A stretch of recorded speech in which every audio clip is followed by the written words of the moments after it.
G'day guys, this is Nick at stridewise.com where I look at casual stuff that lasts for ages.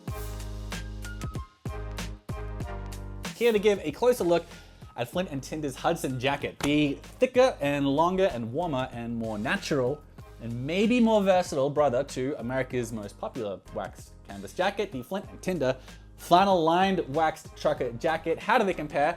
Is it worth the higher price, even though the Hudson here is not made in the USA like the trucker jacket is?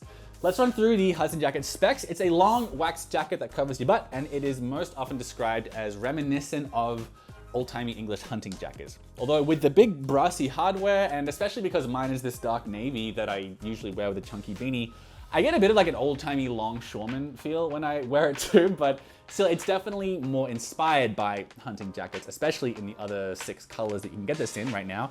And especially because it has a game pocket running along the butt that you're meant to stash a bleeding pheasant in after you shoot it. Wow. Despite how unlikely you are to use it to stash a bleeding pheasant, a lot of guys, including myself, like having a game pocket to carry like a beanie and gloves when they're out. So as a larger pocket than probably any other pocket in existence, you might be surprised at how useful the game pocket is on this hunting-esque, quasi-hunting jacket. And this is a very pockety jacket. You've got 2 drop-in pockets with hand warmers underneath them on the front. Only the back of those drop pockets is lined, which is kind of funny. And then you get this third front flat pocket here on the right. Sorry, left-handed people. And there's an internal pocket as well that is perfectly sized for your phone. Hardware-wise, you've got meaty snaps over a 2-way YKK zipper instead of just buttons, so it's easy to button up and close when you're wearing gloves. And a few important notes on the materials. This is a very natural jacket, and by that I mean it's free of polyester and nylon, which is a big plus for guys who like this sort of heritage, kind of vintage, casual sort of menswear. The shell is 10-ounce cotton canvas from British Millerin. The body and sleeves are lined with 100% cotton flannel. You get 100% cotton corduroy on the cuffs and even, weirdly, 100% wool underneath the collar here. Not on top of it, to make it more cozy than the cold and hard and sticky wax canvas, the wool is underneath it instead. Now, when it's popped up, that wool does do a good job with wind blocking, and I understand that putting it here helps the color to keep its shape over time. The same reason you'll actually sometimes find wool under the collar of suit and sports jackets. Still, for an area of menswear that's this casual, which very often features corduroy colors to enhance comfort, I know a lot of guys are surprised at the fact that the wool goes underneath the collar here instead of on top of it. Personally though, I prefer the collar to be the same material as the rest of the jacket, so there's less contrast. That's just me. In any case, I like the collar on this. Now, if you're going by reviews, the Hudson is 10% as popular as Flint & Tinder's trucker jacket, and for good reason.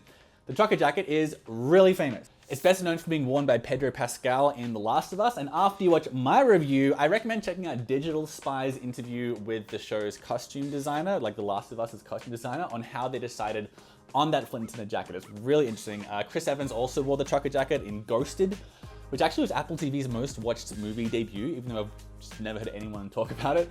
But also, the trucker, reason it's more popular, is it's cheaper and it's made in America, and it's more casual than the Hudson, and maybe just more American.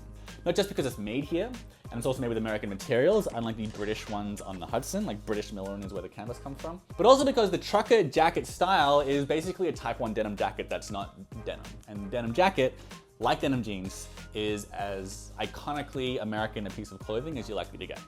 The Hudson cannot avoid comparisons with British field jackets or hunting jackets like Barber and Belstaff.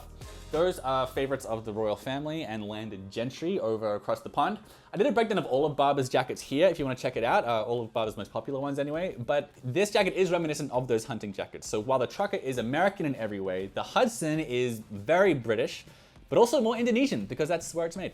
Nonetheless, there's a strong case to be made that the Hudson is a more versatile jacket. The trucker is as casual as a denim jacket, which is to say an extremely good jacket, but only suited for the most casual of wear, like jeans. The Hudson fits in just fine in a dive bar, but like a Barber jacket, it also looks fine worn over like chinos and an Oxford cloth button-down shirt, like business casual. You can see it walking into a nice steakhouse more easily than the trucker jacket they've got, right? Sizing wise, get your usual size. I'm 6 feet, 190 pounds, and I got my usual size large, which is the same size I am in the trucker jacket and just about everything else I wear. Funnily, a lot of the favorable reviews of this jacket are by athletic guys who have trouble finding stuff that fits them, and they really like the Hudson. I'm also a little on the broad on the upper body side, and I agree that it does fit that body type well. And the really interesting thing with the fit is that this looks slim and it is flattering, yet there's more room to layer than in the trucker jacket and other jackets that look this slim. Like this isn't a skinny jacket, but you can layer more with this jacket than you think is my point.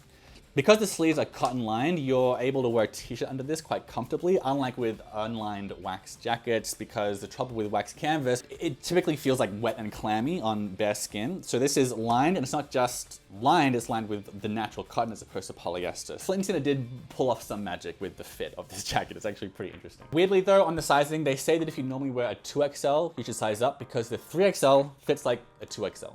Not for the other sizes, but 2XL guys, take note of that. So let's talk pros and cons of this jacket. So the pros, yeah, I can see it being more versatile than a lot of wax jackets, which are typically very casual. I don't know if the stitching is polyester or not, but as far as I can tell, the materials of this jacket are 100% natural. It's all cotton or wool. Unlike the trucker jacket, that's polyester flannel lining. So that's like a nice touch. It helps justify the price because natural fabrics are more expensive. There's also a contingent of people out there for whom not wearing petroleum-derived fabric is really important. With the zippers and snaps here, it's a lot easier to open and close when you're in gloves as opposed to like a button-up.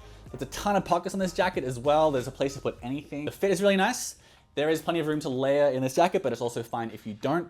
The cotton-lined sleeves feel really nice on bare arms. The corduroy cuffs do as well. Plus, I saw Jeff Grant on YouTube say that he likes how it doesn't leave wax on his watch face because you got corduroy here instead of wax cut. The game pocket is really handy. Like you normally never have a pocket this big, so it's really nice as a place to put your beanie and your gloves, which is nice.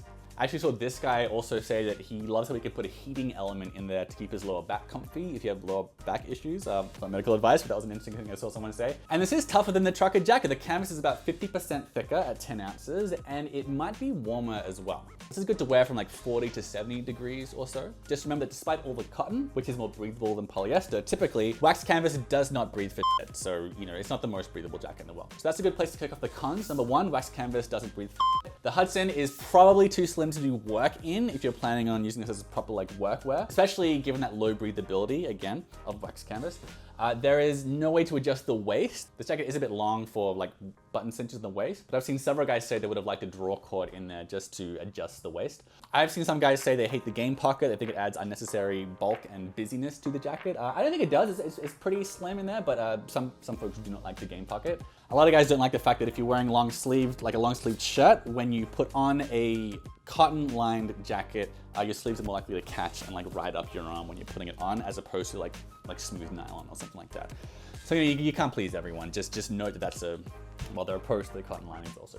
If you dress it right down, like with the jeans and the t-shirt, like at least if you do it here in New York, you can look like a little bit rural in this jacket sometimes. Like it depends on where you are, of course, but in that respect, this is the sort of thing that's like very easy to wear in the Midwest. If you're walking around Manhattan in this, sometimes you look a little bit like you came in from outside the city, whereas the wax trucker jacket won't look like that. All I'm really trying to communicate is that the Hudson is less urban and modern than a short jacket. Yeah, that's what I mean. You also aren't ever meant to wash wax canvas jackets. Like I saw stray reviews ask what happens if you wear it around a campfire and it stinks of smoke. And the answer is that it'll smell like smoke for a while. That's annoying. And also this jacket is made in Indonesia. The canvas and wool are British, but the jacket is made in Indonesia. So maybe if you really like American made stuff, then you might not like that. Plus this jacket is $350, which is $50 more than the American made trucker jacket. Now remember, relative to the trucker, it's much thicker canvas and it's all natural materials, and those are big additions to the cost of production. Plus it's longer as well, there's more material used, it has more pockets, has tougher hardware, it's got YKK zippers, it's a much more complicated garment. So I think that price differential of $50 is actually pretty good. Just note that it's made in Indonesia, if that bugs you. Yeah, and those are my not super organized thoughts on the Hudson jacket. I've had this for like a couple of years, and I'm only just getting around to reviewing it now, but I've been wearing this around, and let me know what you guys think in the comments, because I was surprised to learn that although it is, like I said, 10% as popular as the trucker jacket that they've got, this nonetheless has like quite a strong following because it's a very different garment, and I quite like how this is Huck Berry's sort of attempt at embodying British jacketry while the trucker is embodying American jacketry. So I quite like that divide there. So I'm really keen to know which of the jackets you guys prefer and why. And meanwhile, just subscribe to this channel as well, because I got lots more stuff on durable casual stuff coming up on the channel. I'll catch you for the next one.